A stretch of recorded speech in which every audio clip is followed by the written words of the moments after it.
नमस्कार, capital TV देख रहे हैं आप और मैं आपके साथ प्रिया बिस्ट। बिहार में सत्ता परिवर्तन की आंधी की चपेट में लालू परिवार के अलावा झारखंड सीएम भी आ चुके हैं। लेकिन अब एक ऐसा सुप्रीम कोर्ट का फैसला आया है जिसने लालू परिवार को बड़ी मुसीबत में फंसा दिया है। अभी सत्ता परिवर्तन को जुम्मा 8 दिन भी नहीं हुए हैं और कुर्सी जाते ही लालू परिवार पर मुसीबतों का पहाड़ गिरना शुरू हो गया है। लेकिन अब एक तरफ तो लालू यादव से ईडी ने पूछताछ की, तो वहीं दूसरी तरफ उनके बेटे और बिहार के पूर्व डिप्टी सीएम तेजस्वी यादव को सुप्रीम कोर्ट से बड़ा झटका लगा है। तो क्या कुछ है पूरा मामला, सब कुछ आपको हमारी स्पेशल स्टोरी में बताते हैं।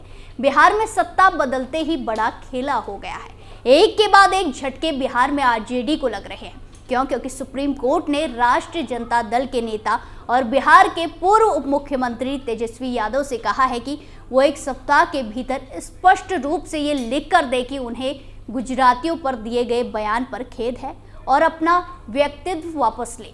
सुप्रीम कोर्ट में जस्टिस अभय एस ओक और जस्टिस अजय भुइया ने इस मामले को सुना।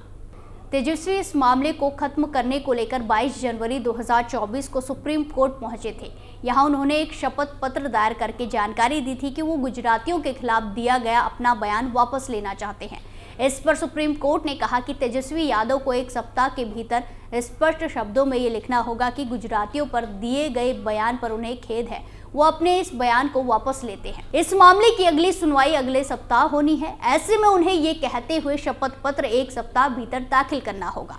पिछली सुनवाई में कोर्ट ने इस मामले में तेजस्वी के खिलाफ मामला दर्ज करवाने वाले गुजराती सामाजिक कार्यकर्ता हरेश मेहता के वकील से कहा कि वो उनसे पूछे कि वो इस मामले में आगे क्या चाहते हैं। गौरतलब है कि तेजस्वी यादव ने 22 मार्च 2023 को एक प्रेस कॉन्फ्रेंस में गुजरातियों के खिलाफ बयान दिया था। उन्होंने कहा था सिर्फ गुजराती ही ठग हो सकते हैं और उनका अपराध माफ भी कर दिया जाएगा।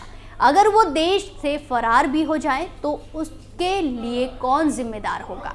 इसको लेकर हरेश मेहता ने उनके खिलाफ गुजरात में आपराधिक मानहानि का मामला दर्ज कराया था। इसमें कहा गया था कि तेजस्वी यादव ने पूरे गुजराती समाज का अपमान किया है। अहमदाबाद में इस मामले में उन्हें समन भी जारी किया गया था, लेकिन वो यहाँ पेश होने नहीं पहुंचे थे और सुप्रीम कोर्ट का दरवाजा खटखटाया था। तेजस्वी यादव भी पटना में है। उन्होंने ये बयान बिहार के उप मुख्यमंत्री रहते हुए दिया था। अब उनकी कुर्सी भी चली गई है।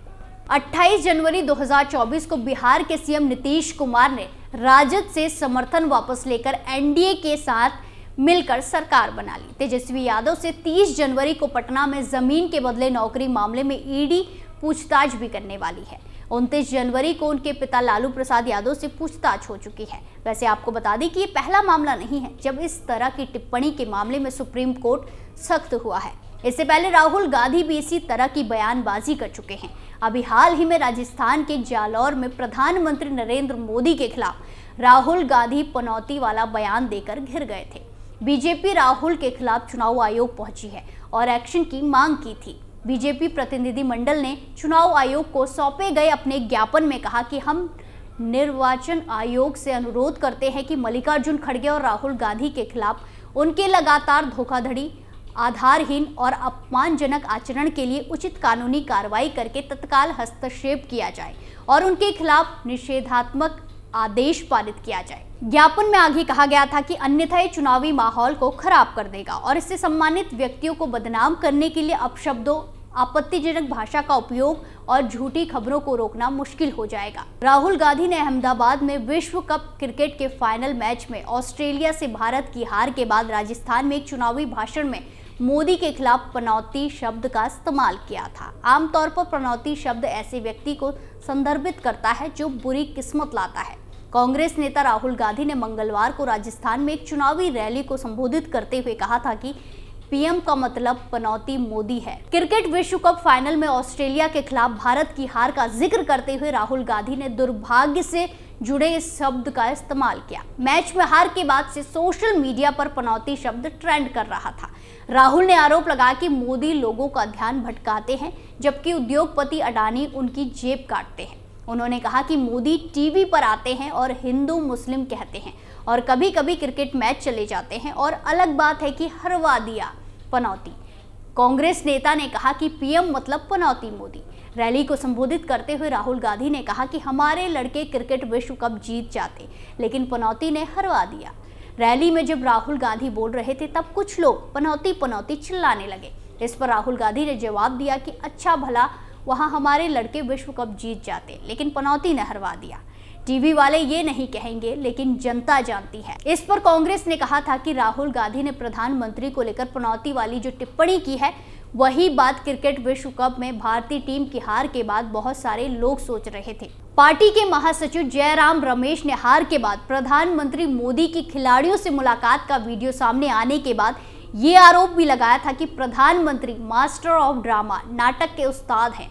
भारतीय जनता पार्टी यानी बीजेपी ने मंगलवार को प्रधानमंत्री नरेंद्र मोदी को पनौती मोदी कहने के लिए कांग्रेस नेता राहुल गांधी की आलोचना की और उनकी टिप्पणी को शर्मनाक एवं अपमानजनक करार देते हुए उनसे माफी की मांग की। बीजेपी के वरिष्ठ नेता और पूर्व केंद्रीय मंत्री रविशंकर प्रसाद ने कहा कि देश के प्रधानमंत्री के बारे में गांधी की टिप्पणी शर्मनाक, निंदनीय और अपमानजनक है। प्रसाद ने आगे कहा, उन्होंने अपना असली रंग दिखा दिया है, लेकिन उन्हें याद रखना चाहिए कि उनकी मां सोनिया गांधी द्वारा गुजरात के तत्कालीन मुख्यमंत्री मोदी को मौत का सौदागर कहे जाने के बाद कांग्रेस गुजरात में कैसे डूब गई थी।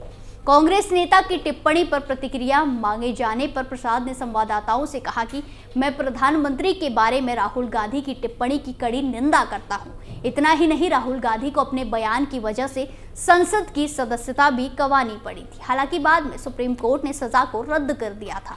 राहुल गांधी को जिस बयान के लिए 2 साल की सजा हुई, वो उन्होंने साल 2019 में लोकसभा चुनाव के दौरान कर्नाटक के कोलार में दिया था। उन्होंने कथित तौर पर यह कहा था कि इन सभी चोरों का उपनाम यानी सरनेम मोदी क्यों है। राहुल गांधी के इस बयान के खिलाफ बीजेपी नेता पूर्णेश मोदी ने मानहानि का मुकदमा दर्ज कराया था। पूर्णेश मोदी सूरत पश्चिम से बीजेपी विधायक हैं और पेशे से एक वकील हैं।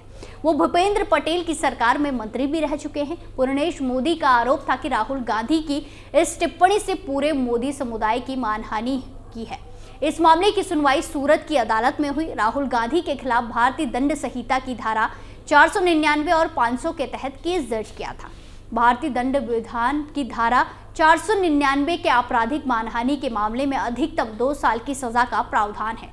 सजा के ऐलान के बाद याचिकाकर्ता पूर्णेश मोदी ने मीडिया से बातचीत में कहा कि हम इस फैसले का दिल से स्वागत करते हैं। 2 साल की सजा के ऐलान से खुश हैं या नहीं, सवाल ये नहीं है। ये सामाजिक आंदोलन की बात है। किसी भी समाज जाति के खिलाफ बयान नहीं दिया जाना चाहिए और कुछ नहीं। बाकी हम अपने समाज में बैठकर आगे चर्चा करेंगे। राहुल गांधी की वकीलों की टीम ने मीडिया से बातचीत में बताया कि सुनवाई के दौरान राहुल गांधी ने कहा कि वो किसी समुदाय को अपने बयान से ठेस नहीं पहुंचाना चाहते थे। वहीं दूसरी तरफ अगर बिहार में तेजस्वी यादव के बयान की बात करें तो अब सुप्रीम कोर्ट ने आदेश दिया है कि तेजस्वी यादव को अगर खेद है तो वो अपनी बात को लिख कर दे, जिसके बाद ये देखना दिलचस्प होगा आगे क्या होता है। हमारी स्पेशल स्टोरी में फिलहाल के लिए इतना ही। बाकी तमाम खबरों के लिए देखते रहिए कैपिटल टीवी। नमस्कार।